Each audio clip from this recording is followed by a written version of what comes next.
Alright guys, just wanted to do a quick video on how to change a serpentine belt on a 2014 Sienna. I'm pretty sure it's the same from 2011 all the way to, I believe, 2020. But basically there's a dust cover that goes here. There was two 10mm bolts there and a little push pin there, and that's that push pin right there. You just push it in, it pops out. Then when you install it, you pop it back in and you're good to go.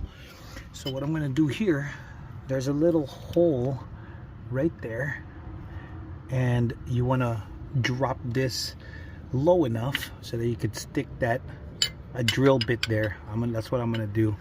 I'm going to stick a drill bit through here to lock it in place there. This is your idler pulley. So I'm going to use a little, what is this, a 17mm open end. And you see this notch right here, how it fits perfectly? I'm going to just get this rubber and bring it down that way.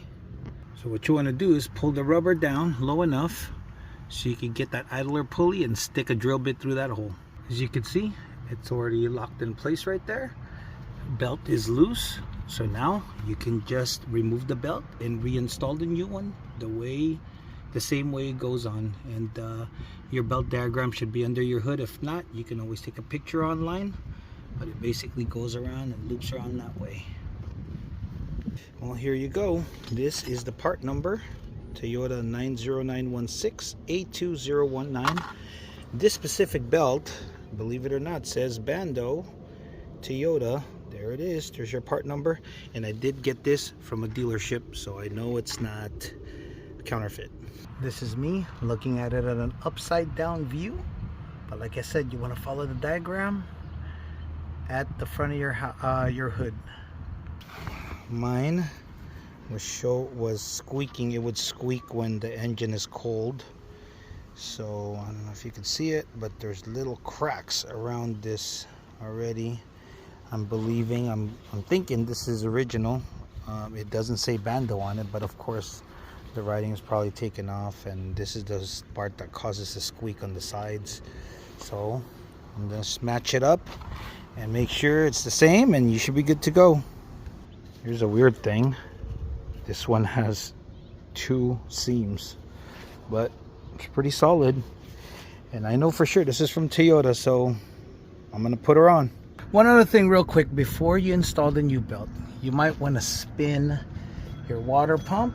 Make sure it doesn't sound grindy. Spin your tensioner belt, spin your tensioner and your alternator, just to see if you're feeling any kind of grind. Make sure it should be good, but you know, you just want to make sure since you're down here already, just for extra peace of mind. Okay, now that you have it all around, okay, let me give you an explosive view there again.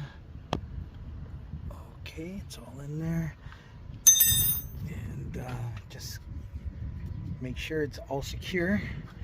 Now you don't want to pry this new belt, because this is your new belt. You don't want to pry that. So you're going to get a 14, and you're going to push this idler pulley upwards so that you can take the bolt out. Correction, it's actually downwards. You're going to pull that downwards so that you can pull the bolt out. There it is. It's really tight now. And just make sure everything's good. You did go around through it. And right now I'm actually changing my oil, so I'm not going to start the engine until I'm done. But I would start the engine first before you put the dust cover on, just so you can take a peek and everything looks good. Alright guys, well, thanks for watching, and if you have any questions, comment down below and subscribe, and we'll see you in the next video. Cheers.